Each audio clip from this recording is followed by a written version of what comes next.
Has anything changed in these last 2 weeks as this story gets more and more interesting and we learn more and more on the college side? Are you any, I guess, less skeptical now?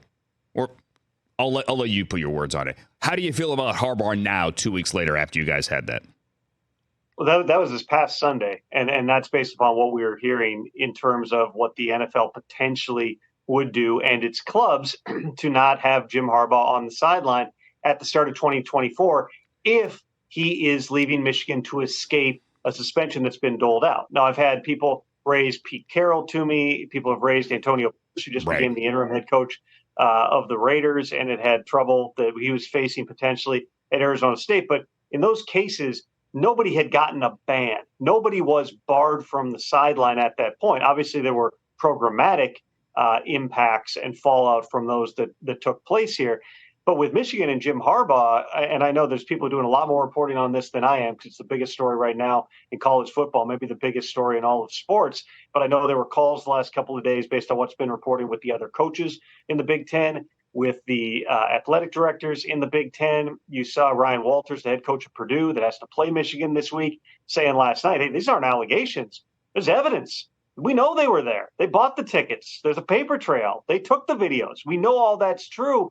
There's a lot of angst here and now pressure on the Big Ten to step in and perhaps supersede to a certain degree the glacial NCAA disciplinary process. So we know that Jim Harbaugh served a 3-game suspension earlier this year. You remember, Andrew, that was because a negotiated 4-game suspension was rejected by, I believe it's called the Committee of Infractions at the NCAA. So the 3 games that Michigan gave Jim Harbaugh was to mitigate future punishment. So he's still facing future punishment for recruiting violations during the COVID-19 dead period.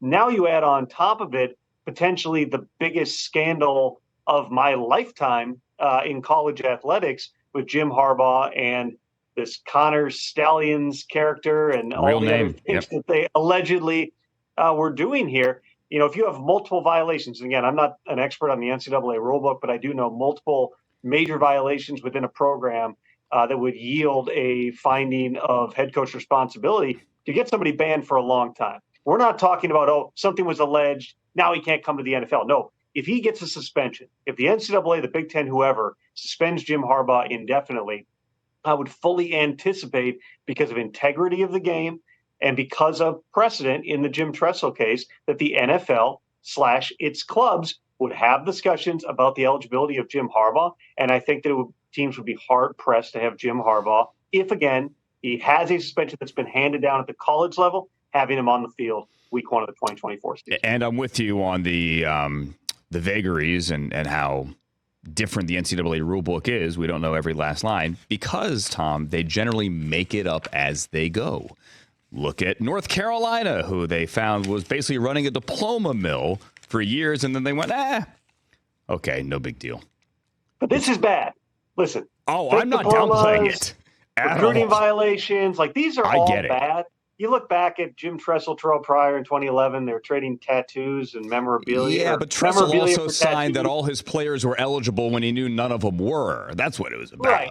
In hindsight, though, that's NIL. Now we can just have a name for it. It's something that everybody does. Right. This is something, no matter what level of football you're at, knowing you have a bright line rule and a team is violating it to this degree, allegedly, it's a massive, massive deal. And the NFL is going to, take a really hard look at whatever ends up taking place over these next couple of months. Catch the Rich Eisen Show every single day on the Roku channel, 12 to 3 Eastern, for free.